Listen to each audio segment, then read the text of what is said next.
नमस्कार, मैं हूं अंजलि इस्टवाल और हमारे इस खास कार्यक्रम में आपका स्वागत है, जिसमें हम आपको बताते हैं कि कोरोना वायरस से जुड़ी कौन सी खबर सही है, कौन सी अफवाह है। आज हम चर्चा करने वाले हैं वैक्सीनेशन की, और वैक्सीनेशन में भी महिलाओं में लग रहे टीकाकरण के कम दर की। दरअसल ये कई देशों में देखा जाता है जहां पर गरीबी हावी हो जाती है, जहां पर कल्चरल इक्वेशंस हावी हो जाती है। वहां ये देखा जाता है कि महिलाओं में स्वास्थ्य सुविधाएं सही तरीके तक उन तक नहीं पहुंच पाती, और कुछ ऐसा ही अब वैक्सीनेशन के साथ भी दिख रहा है। भारत में वैक्सीनेशन को लेकर पुरुषों के मुकाबले महिलाओं में कम टीकाकरण देखा जा रहा है। 54% पुरुषों को अब तक टीका लग चुका है और वहीं 46% ही महिलाओं को टीका लगा है।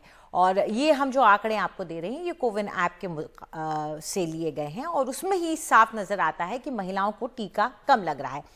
ऐसे भी अगर आप देखें तो दिल्ली और उत्तर प्रदेश में सबसे ज्यादा खराब हालात हैं। यहाँ पर पुरुषों और महिलाओं के टीकाकरण के को देखें तो महिलाओं में 16% कम टीकाकरण किया गया है। तो क्यों महिलाएं वैक्सीनेशन में पीछे छूट जाती हैं, ये एक बड़ा सवाल है। और अगर आप ये देखें कि हमारे देश में सेक्स रेशो क्या है, जेंडर गैप क्या है, उसके अनुपात में भी टीकाकरण का ये जो आंकड़ा है वो बदतर नजर आ रहा है। 8% का अंतर देश के स्तर पर देखा जा रहा है, और कुछ राज्यों में तो ये टीकाकरण का अंतर बहुत ज्यादा है। सिर्फ 4 राज्य ही ऐसे हैं जहां पर महिलाओं को ज्यादा या बराबर टीका लगा हो। ये 4 राज्य हैं छत्तीसगढ़, हिमाचल प्रदेश, केरल और आंध्र प्रदेश। बाकी सभी राज्यों में महिलाओं को टीकाकरण कम लग रहा है। क्या है इसके पीछे की वजह?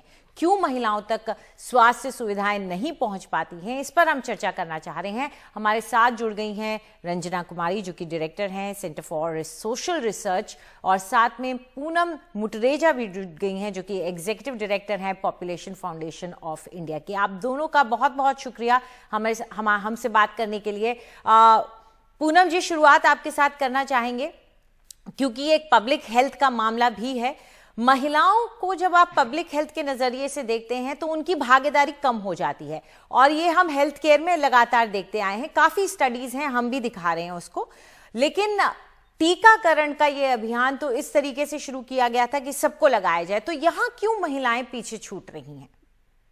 महिलाएं हेल्थ सर्विसेज, न्यूट्रिशन हो, हर चीज में पीछे छूटती हैं because of the norms, social norms, जो हमारे पेट्रियार्कल नॉर्म्स हैं, and plus women's lack of women's agency. वो खुद निर्णय उनको they don't have the freedom, all women don't have the freedom के वो डिसाइड कर पाए अपना टीकाकरण के लिए। या हेल्थ सर्विसेज अगर आप देखें तो महिलाओं को सिर्फ फैमिली प्लानिंग और रिप्रोडक्टिव हेल्थ की नजर से देखा जाता है। महिलाओं की बाकी जो स्वास्थ्य की तकलीफें हैं उनको तो हमेशा ही निग्लेक्ट किया जाता है। जैसे आंकड़े दिखाते हैं कि जो महिलाएं हॉस्पिटल में एडमिट होती हैं, पुरुष ज्यादा होते हैं। महिलाएं अगर जब, या लड़कियां, बच्चियां जब बहुत बीमार हो जाती हैं तब उन्हें ले जाया जाता है। वो भी सबको नहीं ले जाया जाता। मैटरनल हेल्थ भी आप देखिए, maternal mortality is high because जब महिला, गर्भवती महिला की मुश्किल डिलीवरी भी होती है, उसको हमेशा नहीं ले जाया जाता हॉस्पिटल। तो we should not be surprise कि टीकाकरण में भी ये हो रहा है। टीकाकरण में दूसरी बात ये है, एक मेन आर स्केर्ड कि अगर वो बीमार हो जाए तो उनकी वेजेस का क्या होगा, एक्सेट्रा। महिलाओं को दो और जो र्यूमर्स फैल रहे हैं और जो एक भय फैला है गांव गांव में, पूरे देश में, कि उनकी फर्टिलिटी को इम्पैक्ट कर सकता है। But fertility is all that we think about जब हम महिलाओं के बारे में सोचते हैं, जो एकदम गलत है। और ये टीकाकरण से भी इसका जोड़ हो गया है कि अरे महिलाएं कहीं ऐसा ना हो कि बच्चे पैदा नहीं कर सके, और ये क्योंकि यही उनका मेन रोल है, एक र्यूमर जो है वो बहुत सीरियसली ले रही हैं। दूसरा, एक मेंस्ट्रुअल जो हेल्थ है विमेन की, menses periodic monthly, women are very scared and are rightly worried about irregular menstruation, जबकि इसका कोई लेना देना नहीं है टीके का मेंस्ट्रुएशन से या इनफर्टिलिटी से। पर वो भी र्यूमर फैला है कि महिलाओं के पीरियड्स इरेगुलर हो जाएंगे और महिलाओं के अगेंस्ट इतने टैबूज हैं where it comes to their menstruation, तो उसमें भी बहुत दिक्कत महिलाओं को होती है। तो वो सोच रही हैं इस कारण हम टीकाकरण ना लगाएं, पर हमने कोई कोशिश ही नहीं करी है जी महिलाओं को आगे लाने के लिए, जबकि हमको मालूम है कि हमारे समाज में महिलाएं हमेशा पीछे, they eat the last and the least. तो टीका की तो दूर बात रही। जी। रंजना कुमारी जी, आप अगर टीकाकरण का ये जो अभियान है उसको एक तरीके से जन जन तक पहुंचाने की कोशिश की जाती है, और जब उसे आगे बढ़ाया जाता है तो तब करने वालों के दिमाग में तो ये नहीं होता कि महिलाओं को लगाएं या पुरुषों को लगाएं। तो फिर क्यों ये फर्क आ जाता है? जब लगाने वाले फर्क नहीं कर रहे तो क्यों ये फर्क अपने आप पैदा हो जाता है? नहीं, देखिए, सबसे बड़ी बात मैं ये कहूंगी, 16 जिलों में हम लोग इस काम को कर रहे थे, टीकाकरण महिलाओं को लगा हो, क्योंकि ये 17% का गैप आ रहा है। तो लेकिन जो 3 बातें उभर के आई, एक तो ये कि जो बहुत सारे मिथ हैं, जो बहुत सारी गलतफहमियां समाज में फैल गई हैं टीकाकरण को लेकर के। प्रेग्नेंट महिला को नहीं लगेगा, अब WHO ने कहा कि नहीं, उनको भी लग सकता है। मेंस्ट्रुएटिंग लड़की को, मतलब जो 18 साल से बड़ी है, उनको नहीं लगेगा। ये इस तरह की बातें बहुत सारी फैल गई और उसकी वजह से औरतें नहीं आई। लेकिन जो सबसे बड़ी बात है, जैसे टीकाकरण का केंद्र है, अब मैं आपको एक इटावा की बताती हूँ। बसरेहर ब्लॉक पर टीकाकरण हो रहा है और उससे जुड़े हुए जितने गांव हैं वहां से महिलाओं को वहां तक जाना होगा। तो पुरुषों ने तो अपने जा जाके लगवा लिए टीके, पर उन्होंने ना अपनी पत्नी को ले जाके वहां लगवाया, ना बेटी को लगवाया। बेटा और पिता चले गए, टीका लगवा के चले आए। तो ये जो एक तो मानसिकता है कि औरतों के स्वास्थ्य के प्रति ध्यान नहीं दे रहे हैं, जिम्मेदारी नहीं ले रहे हैं स्वास्थ्य की, तो वो उनको नहीं लेके जा रहे हैं। उनको नहीं लग रहा है कि उनको टीका लगाना जरूरी है और अपना लगवा के चले आ रहे हैं। तो ये जो टीकाकरण केंद्र है उनको भी थोड़ा गांव के पास ले जाने की जरूरत है, क्योंकि बहुत दूर दूर, अब वहां से बसरेहर से लोहिया या बादरीपुट और जितने उधर के आसपास के गांव हम लोग जहाँ पे काम कर रहे हैं, तो वो बहुत दूर हैं। तो अब ऐसे में औरतें काम काज छोड़ के वहां तक जाएंगी, टीका लगवा के आएंगी। फिर ये भी है कि उसके बाद बुखार आ जाएगा तो 1-2 दिन काम नहीं कर पाएंगी। तो बहुत सारी ये समस्याएं भी सामने आ रही है। तो मेरा 2 सुझाव है, क्योंकि हम लोग बहुत सघन ढंग से टीकाकरण के प्रचार का काम कर रहे हैं, तो मेरा सिर्फ 2 सुझाव इस समय है कि सरकारी तंत्र जो टीका लगाने के लिए वहां पे जो लोग भी हैं, नर्स हैं और जो ब्लॉक के लोग हैं, उनको पूछना चाहिए। और जो रजिस्ट्रेशन, जहाँ पूछना चाहिए कि आप अकेले आए हैं तो आपकी पत्नी और बेटी क्यों नहीं आई, या बेटा को लेके साथ में आ गए, अकेले आ गए, या आपके लड़के आए हैं, आपकी लड़कियां क्यों नहीं आई हैं। एक तो ये सवाल में पूछना चाहिए जरूर, ये बात थोड़ा सेंसिटाइज करके लोगों पर। दूसरी बात जो आप कह रही हैं कि उसमें कोई फर्क नहीं है, तो जब आप कोविन में एंटर कर रहे हैं डेटा, जब आप डाल रहे हैं, तो उस समय आप अगर पति ने डाला है तो जी पत्नी को भी जरूर उसमें एंटर करना चाहिए। मिस्टर एंड मिसेस का जो एक कॉलम होना चाहिए उसमें, ताकि लोगों को ये पता चले कि आप सिर्फ अपना लगवा के चले आए, तो ये व्यक्तिगत नहीं है कि हम अपना लगवा के चले और बाकी लोग ना लगाएं। तो ये 2 चीजें मैं कहना चाह रही हूँ कि बहुत जरूरी है, सिस्टम की तरफ से भी सुधार हो और परिवार भी औरतों के स्वास्थ्य की जिम्मेदारी ले। और टीकाकरण जरूरी है, आप लगवा लेंगे, आप स्वस्थ रहेंगे, लेकिन लड़कियां स्वस्थ नहीं रहेंगी तो वो नहीं चलने वाला है। जी जी। पूनम जी, यहाँ पर ये भी जानना चाहेंगे कि अगर कहीं ना कहीं, जैसा कि रंजना जी कह रही हैं कि कुछ दिक्कतें सामने आ जाती हैं जिसकी वजह से महिलाएं टीकाकरण केंद्र तक नहीं पहुंच रही हैं, तो क्या केंद्र के स्तर पर, राज्यों के स्तर पर, जिला प्रशासन के स्तर पर कोई ऐसे कदम या पॉलिसी बनाई जा सकती है? क्योंकि अब ये तो लंबा चलने वाला कार्यक्रम है और ये बहुत जरूरी कार्यक्रम है, तो क्या महिलाओं को नजर में रखते हुए पॉलिसी बनाई जा सकती है या कदम उठाए जा सकते हैं, गाइडलाइंस दी जा सकती हैं? जी, ये जो गाइडलाइंस बनाई हैं, जैसे रंजना ने कहा, प्रेग्नेंट विमेन कैन, उनको वैक्सीन दी जा सकती है। तो मैंने देखा, I was part of the process with government, मैंने देखा उन्होंने बहुत अच्छे प्रोटोकॉल्स बनाए हैं महिलाओं को वहां लाने के लिए, महिलाओं की देखभाल के लिए। Pregnant women, why don't we extend वो सबको, सब महिलाओं को, सिर्फ प्रेग्नेंट वुमेन को नहीं। आशा और ANM को रोल दिया जा रहा है उनको लाने को, टीकाकरण जहां होगा। और आशा और ANM को ये भी जिम्मेदारी देनी चाहिए कि वो सब महिलाओं को लाएं। जैसे आशा लेके जाती है फैमिली प्लानिंग के लिए, मिटर्न डिलीवरी के लिए, आशा को, इनफैक्ट आशा इतना काम कर रही है इस समय कोविड पे और उनको कोई पैसा नहीं मिल रहा है। उनके जो बाकी इंसेंटिव्स भी हैं, फैमिली प्लानिंग और immunisation and other for other things, वो सब खत्म हो गए। उन्हें सिर्फ 1,000 रुपया मिल रहा है इस समय। तो मैं तो कहूंगी उनको इंसेंटिव होगा, आशास को, अगर वो उनको कुछ इंसेंटिव दिया जाए to bring all women. Second, ये जो कोविन है उनको रजिस्टर करना पड़ रहा है। हम सब जानते हैं कि वो पुरुष के हाथ में है और पुरुष महिला के बारे में नहीं पूरा सोच, उनको चाहिए पर नहीं सोच रहे हैं।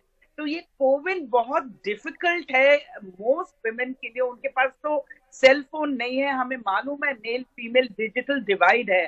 तो ये पंचायत के स्तर पे रजिस्ट्रेशन वहीं पे अगर हो सकती है, और मैं जानती हूँ हो सकती है, तो आशा, एएनएम और आंगनवाड़ी वर्कर्स को जिम्मेदारी दी जाए कि सब महिलाओं के लिए वो रजिस्ट्रेशन भी करें, उनको लेके भी जाए। 1 मिनट रह गया इसके अलावा मैं हमारे एक और पास। दूसरा व्यवहारिक सुझाव देना चाहती हूँ। आशा वर्कर तो काफी इस समय बोझे में है, दवाई भी पहुंचा रही हैं, औरतों को ले भी जा रही है, उनको भी काम देना चाहिए। लेकिन साथ साथ में जितने स्वास्थ्य कर्मी हैं उनकी जिम्मेदारी लगानी चाहिए कि अगर आदमी लगाने आया है तो उसको वापस भेजो, बोलो जाके अपने पत्नी को भी लेके आओ। लेकिन दूसरी बात जो बहुत जरूरी है कि वॉक इन सिस्टम हो जाए। अगर कोविन का जो रजिस्ट्रेशन है, अभी काफी जगह फ्री वैक्सीनेशन तो हो ही रहा है, उसमें पैसा नहीं देना पड़ रहा है। तो दूसरा ये कि वॉक इन सिस्टम, आप आ गए, अगर आप केंद्र तक पहुंच गए हैं तो आपको टीका लगेगा, ये सिस्टम बना दें। और जो लोग वहां बैठे हुए हैं, पढ़े लिखे लोग हैं, वो लोग कोविन में एंट्री कर दें, क्योंकि रजिस्ट्रेशन भी जरूरी है।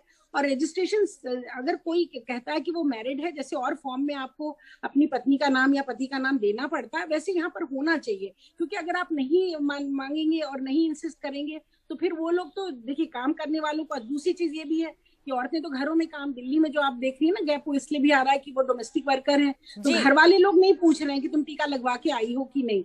लेकिन जहाँ पति लोग काम कर रहे हैं वहां पूछा जा रहा है कि अपना टीका का सर्टिफिकेट लेके आओ। तो अगर ये बात हो जाए तो शायद दोनों लोगों को बराबर टीकाकरण होगा। बिल्कुल। हालांकि रंजना जी और पूनम जी, वैसे कोविन में रजिस्ट्रेशन अब अनिवार्य नहीं रह गया, वॉक इन भी अलाउड है। लेकिन आप सही कह रही हैं, लोगों को इसके बारे में जानकारी तक नहीं होती है, उन्हें पता नहीं है। अभी भी कोविन के ही जरिए लोग ज्यादातर रजिस्टर करने की कोशिश कर रहे हैं। शुक्रिया, आप दोनों हमारे साथ जुड़ी और इस पूरे मुद्दे पर रोशनी डाली, शुक्रिया उसके लिए। शुक्रिया। चलिए फिलहाल वक्त है एक छोटे से ब्रेक का। ब्रेक के उस पार देखिए एनडीटीवी और गूगल की खास मुहिम वैक्सीनेट इंडिया। एनडीटीवी और गूगल की खास मुहिम वैक्सीनेट इंडिया में आपका स्वागत है। और आज चर्चा के लिए हमारे साथ जुड़ रहे हैं डॉक्टर लोकेश तिवारी, जो कि एडिशनल प्रोफेसर ऑफ पीडियाट्रिक्स हैं, डेप्यूटी मेडिकल सुपरिटेंडेंट हैं एम्स पटना के। शुक्रिया डॉक्टर तिवारी हमारे साथ जुड़ने के लिए। तो चर्चा जो आज हम करने वाले हैं वो ये कि टीका लगाने के बाद किन बातों का ख्याल रखना पड़ता है। तो डॉक्टर तिवारी, टीका जब लगवाने हम लोग जा रहे हैं, और अच्छी बात है कि अब वैक्सीनेशन की रफ्तार भी बढ़ गई है, तो ऐसे में जो लोग टीका लगवाने जा रहे हैं उन्हें किन बातों का ख्याल रखना पड़ेगा? देखिए, जो लोग वैक्सीनेशन के लिए जा रहे हैं, पहले तो ये कंफर्म कर लें कि आज उनकी डेट है, आज उनका अपॉइंटमेंट है। ओबियसली वो कोविन ऐप से कंफर्मेशन होता है, तभी वो लोग जाते हैं। दूसरा, जिस जगह पर जा रहे हैं वहाँ अगर संभव है तो ये पता करके रखें कि वहाँ भीड़ भाड़ कितनी है, क्योंकि वैक्सीन लगाना जितना इम्पोर्टेंट है उतना ही इम्पोर्टेंट अभी भी ये है कि हम भीड़ भाड़ वाली जगहों से बचें। बहुत भीड़ भाड़ वाली जगहों पे और इन्फेक्शन होने के चांसेस रहते हैं, इसलिए उस स्थान पे जाना कितना सेफ है उस हिसाब से अपना टाइमिंग सेट कर लें। तीसरा ये है कि उनको उस समय पे कोई स्पेसिफिक डिजीज़ नहीं है, कोई उस समय वो बीमार नहीं है, जनरल हेल्थी कंडीशन में है, तो इस तरह के लोगों को वैक्सीनेशन के लिए जाना है। वैक्सीनेशन सबके लिए होना है, सबको टीकाकरण लेना है जो उस एज ग्रुप में आ रहे हैं। और हमें बढ़ चढ़ के इस महायज्ञ में अपना पार्टिसिपेशन देना जरूरी है, इसलिए डरने की कोई बात नहीं है। सिर्फ अपनी सुविधा को ध्यान में रखते हुए इस बात को इंश्योर करें कि जब आप वैक्सीनेशन ले रहे हैं तो आपकी सेफ्टी भी उसी प्रकार से सुनिश्चित रहे। डॉक्टर साहब, कुछ लोग ये भी कहते हैं कि वैक्सीनेशन लगा के आए उसके बाद क्या खाने पीने का कोई ख्याल रखें?